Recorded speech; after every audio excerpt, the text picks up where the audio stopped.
What's going on, everybody? This is Rise Reaper here, and this video is going to be me talking about what I like, what I don't like, and what I think should be changed before Call of Duty Black Ops 4's release on October 12th. So, to start off, the things that I really like. I really like the art style that they went with in this game. It's just about the same as it's been in the other Black Ops games, with the really popping colors and the weapon designs. They always look great. Black Ops never fails to impress when it comes to the way the game looks. This game, the weapon sounds, you feel as if you're actually packing a punch when you're shooting at them. I don't know, but the sounds of the weapons are just really good this game, and I don't know, this is something that's really resonated with me throughout the past games. The way the gun sounds depends a lot on whether I like the gun or not, because if the gun could be really good, but if I don't like the way it sounds, I'm not going to do good with it. And that's just something that, I don't know, it's more of a mental thing than a physical thing.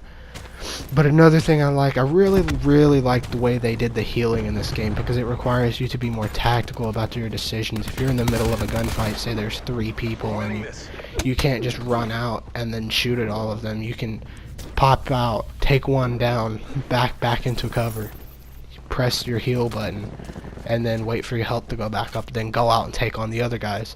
So it's a lot more, there's a bigger skill curve when it comes to playing this game, because you have to time certain things in such right amount of times, plus with a longer time to kill.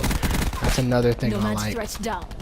A longer time to kill is more, it doesn't focus more on who shoots first, it focuses more on who can hit more shots, who can position themselves better on the map. So it's more, there's a higher skill gap between this game and other games in the COD series. Something I don't like.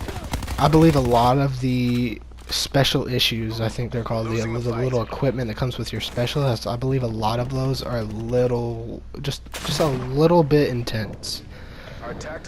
You can see Seraph, her equipment. It allows people to spawn on you. Obviously, they won't do it every time, but they can. Say you run up into the enemy spawn. If you place that down, all of your teammates can just spawn right on the enemy spawn and take everybody out. And I don't think that's fair to anyone. You can look at Prophet, his equipment. He's the guy that uses Tempest. He throws a little drone and it just zaps you and it takes away all mobility whatsoever. And it lasts for so long. And I don't agree with that. And then the barbed wire, you can look at the barbed wire. It takes about 3 clips to take down the barbed wire. And it literally freezes you there, and you just continuously take damage. I just feel like it's a bit too much.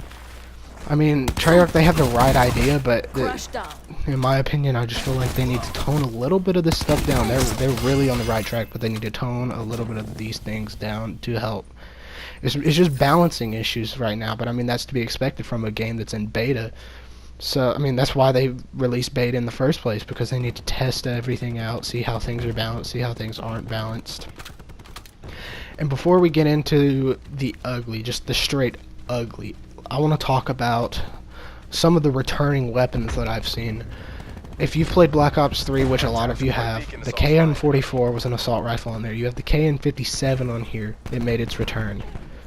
Then you can go to the ICR-1 from Black Ops 3. They have brought that gun back as the ICR-7. It is nowhere near as accurate as a laser as it was in Black Ops 3. You will need grip on this gun. It comes with the grip 1 and grip 2. So if you can get grip 1 and 2 on there, it's pretty good.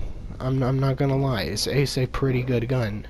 Even with just grip 1, it's pretty sufficient. With the new predictive recoil patterns, it's not too hard to control as long as you can analyze the pattern and correct it while you're in the gunfight.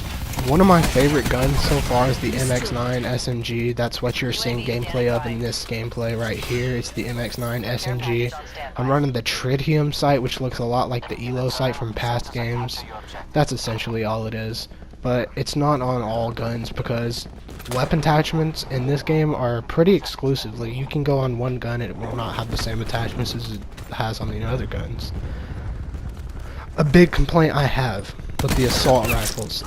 Not all of the assault rifles have the ability to put stock on, and that's something that strikes home with me, because stock, in my opinion, is a very much needed attachment if you're going to use an assault rifle. because it obviously is a slower fire rate, which means you need to shoot at them longer than you would with an SMG, so you're going to need to strafe around. But that's, I don't know, maybe they'll put it in the final release of the game. But now to just go to the straight ugly armor, the bulletproof armor. That's a no-no with me. The time to kill is already extremely high. I'm putting armor on it. I believe it gives you an unfair advantage in gunfights, because if you go to the past CODs that had 100 health, you now have 150, so then adding the armor gives you 250 base health. That automatically means you have double than what you would have in an original Call of Duty game. You can imagine how many shots that takes. And now, give them the first shot, you're not going to win the gunfight unless you're nailing them in the head over and over again, and that's a lot to ask from just your standard player. Yes, you will have moments where you just repeatedly hit headshots, but you cannot expect to do that every time you run into someone with armor. I just believe it needs to be toned down to either an extra 25 base health, or just completely scrap it from the game. See, as you can see right there, it was an unfair advantage. He's using an assault rifle and I'm using an SMG, and I hit all my shots on him. But with the armor advantage that he had, I wasn't able to win the gunfight. So that's something that really just needs to be changed in my opinion. The specialists, not really a complaint with the specialists. A lot of them are the same as Black Ops 3 specialists. As you'll see right here, I'm using the Annihilator specialists. They didn't bring Hive back. They brought back Purifier, Tempest, War Machine. I haven't really reviewed all of the specialists yet. I've just been sticking with either Ruin with the Gravity Spike. I've just been using about the same rotation of specialists just because I'm familiar with them. So I'm not too bad with them. Anyways, guys, that's going to be all for this video. Links to other Rise YouTube channels will be down in the description. It's very much appreciated by all of us. Please go ahead and check them out. If you're new to the channel, please go ahead and subscribe and ring the bell to get notified whenever I upload. Things will be picking up lots more Black Ops 4 beta content this weekend and next weekend. Hope to see you guys on the channel, and leave a comment down below. We'll play with you guys. It really doesn't matter to us. We'd love to get interactions with all of y'all. But yeah, that's going to be all for this one. Please leave a like down below. If you didn't like it, please leave a dislike and let me know why you disliked it so I know how to improve. Enjoy the rest of this gameplay with the MX-9 on Contraband, and as always, I'll talk to y'all later. It's time.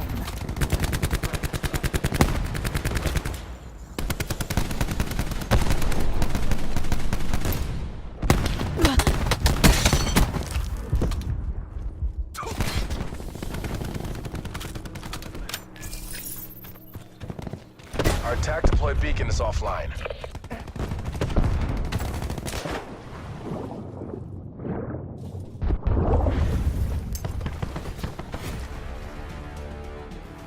You make this look easy.